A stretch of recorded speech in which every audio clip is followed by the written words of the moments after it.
Hello, welcome back sa aking small YouTube channel. This is Judith Video Maker. Yung video ni Kalinga Prab, yung sinama ko dito yung title niya at saka yung damit niyang kulay blue, yung live niya. Doon puntahan ninyo after dito sasabihin ko. Iba-vlog ko yung bigyan ko ng reaction yung niya, yung live tungkol doon sa kay Erica.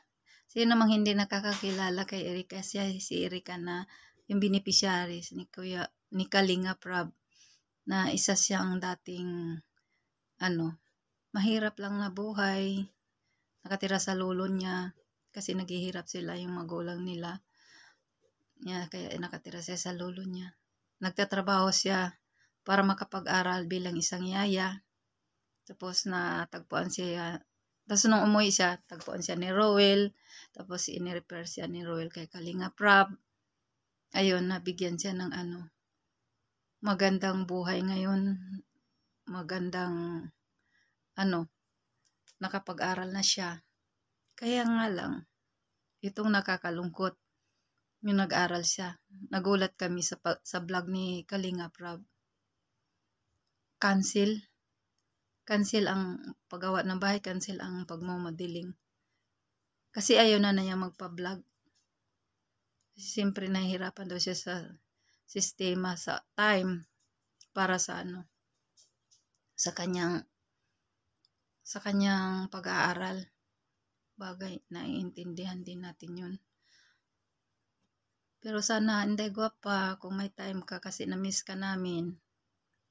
Bigyan mo naman time si Kalinga Prab para ma-vlog ka. Para ka makita namin. Na-miss ka na namin, hindi gwapa. Erica, sana kung may time ka. Or baka sa naman, huwag naman ituloy-tuloy mo, ayaw mo na talaga magpa-vlog. Kung sa bakasyon mo may time ka, baka doon ka naman magpa-vlog. Naabangan ka namin. Hindi ka naman sabihin tinatanggal tuloy, hindi ka napapansin ng Kalinga Prab. Waiting po sila sa iyo hanggang sa ikaw ay mayroon ng time. Pumalik ka. Kami rin nag-iintay din sa iyo. Nag-aabang kami lagi kasi yan ang kasiyahan namin. Every time na may upload si Kalinga Prab, yun ay naabangan namin. Lalo na ako. Every time may upload si Kalinga Prab, pinapanood ko yun. Pag hindi na ako busy. Kahit hindi ako makati ng live, pero pagkatapos hindi na ako busy, yun, pinabalikan ko yung live niya, pinapanood ko. Para may manalalaman ako. Marites din kasi ako. Sinsya na. Hindi katuwaan lang ba kasi yun lang kaligayan namin.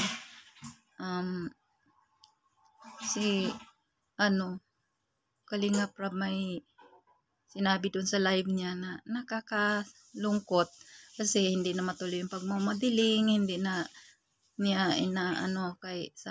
doon sa manager ng nagmamadiling, pinapakancel na niya saka yung pagpagawa ng bahay, pinapakancel na rin niya. Nakakalungkot, diba? Kasi siyempre ang katwiran ni Kalinga Prab, kung pagpagawa ng bahay, kailangan makisama naman sa kanya para mayroon namang kikitain. Kasi mahirap din magpapagawa ng bahay na wala namang kita. Saan kukunin yung pagpagawa ng bahay kung walang vlog? Siyempre, doon sa vlog kukunin para Kasi kung magkukulang man yung bigay ng sponsor, siya ang magdadagdag. Doon pa pagpasweldo sa mga nagtatrabaho. Siyempre po, mahirap yun. Naiintindihan din natin si Kalinga Prab at saka ikaw, naintindihan namin. Kaya kaming mga viewers, waiting lang pag may time. Kung kailan ka magbabalik, Inday Guapa, iintayin ka namin. So, disappointed man kami wala ka na. Namiss ka rin namin. Sana magbalik ka na. Pero hindi naman. Kung busy ka, hindi ka namin pupwersahin, iintindihin ka namin. So, hanggang dito na lang yung vlog ko. At supportahan po natin si Kuya Val, si Kalinga Prab, at Edna. sa lahat ng mga keyboys. Hindi ko na lang isa-isahin pangalan kay nakalimutan ko yung iba. Basta sa lahat ng keyboys, lahat ng mga Team Kalingap, lahat ng reactors. Ayan.